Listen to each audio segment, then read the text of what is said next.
माघ मास के शुक्ल पक्ष की पंचमी तिथि को बसंत पंचमी का त्यौहार मनाया जाता है। इस दिन माता सरस्वती जी की विधि विधान से पूजा की जाती है। उनकी पूजा करने से ज्ञान की प्राप्ति होती है और आपके सभी कार्यों में सफलता की भी प्राप्ति होती है। नमस्कार, मैं प्रतिमा पांडे। हमारे व्रत और त्यौहार में आपका बहुत बहुत स्वागत है। आज हम आप सभी को 2026 की बसंत पंचमी की जानकारी देंगे कि बसंत पंचमी कब मनाया जाएगा, इस दिन पूजा करने का शुभ समय क्या है, बसंत पंचमी तिथि का हमारे जीवन में क्या महत्व है और इस दिन कौन से मंत्र का जाप करें। ये सभी जानकारी लेने से पहले अगर आपने हमारे व्रत और त्यौहार को सब्सक्राइब नहीं किया है तो उसे सब्सक्राइब करें, लाइक करें, शेयर करें।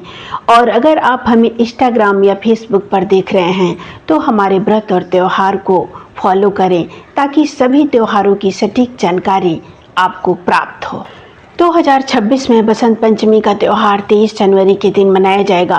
पंचमी तिथि का प्रारंभ 23 जनवरी को भोर में 2:29 से पंचमी तिथि प्रारंभ हो जाएगी और 23 जनवरी के ही आधी रात के बाद 1:45 पर पंचमी तिथि समाप्त हो जाएगी। इस तरह से आपको पूरे दिन पंचमी तिथि मिलेगी। ये दिन तो बहुत ही अबूझ दिन होता है। इस दिन कोई भी कार्य बिना मुहूर्त देखे आप कर सकते हैं। यह बहुत ही प्रभावशाली दिन है। उदया तिथि का ध्यान रखते हुए आप सभी लोग 23 जनवरी के दिन ही माता सरस्वती जी की पूजा कर उन्हें प्रसन्न करें। पूजा का समय, सरस्वती पूजा यानी बसंत पंचमी के दिन पूजा का शुभ समय है प्रातः 7:13 से लेकर दोपहर में 12:34 तक। ये बहुत ही शुभ समय है। इस शुभ समय में आप पूजा मंत्र का जाप कर माता को प्रसन्न करें। पूजा विधि, माता सरस्वती जी की पूजा विधि बिल्कुल ही आसान है। सबसे पहले स्नान से निवृत्त होकर स्वच्छ वस्त्र धारण करें। इस दिन अगर आप पीला वस्त्र पहनते हैं तो ये बहुत ही शुभ होगा। पीला वस्त्र धारण करें और सबसे पहले संकल्प करें कि मैं माँ सरस्वती की विधि विधान से पूजा कर रही हूँ।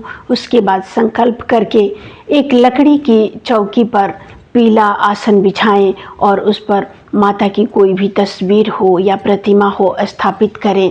उसके बाद गंगा जल से शुद्ध करें और माता का प्रिय पुष्प पीले रंग का पुष्प होता है तो माता को पीले पुष्प, पीली मिठाई, धूप, दीप जो भी आप अपनी क्षमता योग्यता के अनुसार माता को अर्पित करना चाहते हैं वो चढ़ाएं। और जो भी बच्चे पढ़ाई करने वाले बच्चे हैं वो पेन, अपनी बुक, नोटबुक माता के चरणों में रखकर इस दिन उनकी पूजा अवश्य करें।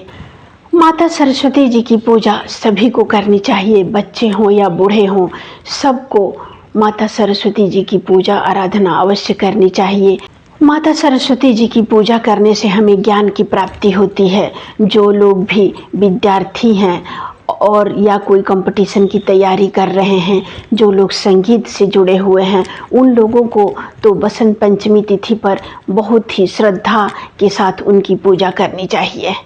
धार्मिक मान्यता के अनुसार इस दिन माता सरस्वती जी प्रकट हुई थी, इसीलिए उनके प्रकट होते ही संसार में जो अज्ञानता का अंधकार था वो दूर हुआ। इसीलिए विधि विधान से और बड़े धूमधाम से इस दिन माता सरस्वती जी की सबको पूजा करनी चाहिए। सरस्वती पूजा के दिन जो लोग भी विद्यार्थी हैं उन्हें मंत्र का जाप अवश्य करना चाहिए। ओम ऐं सरस्वती देव्ये नमः। ये बहुत ही आसान मंत्र है। इसको कम से कम 108 बार अगर आप जाप करते हैं तो आपको शुभ फलों की प्राप्ति होगी। आप और आपके परिवार पर माता की कृपा दृष्टि सदैव बनी रहे, इसी कामना के साथ अगले वीडियो में हम फिर एक नई जानकारी के साथ उपस्थित होंगे। नमस्कार।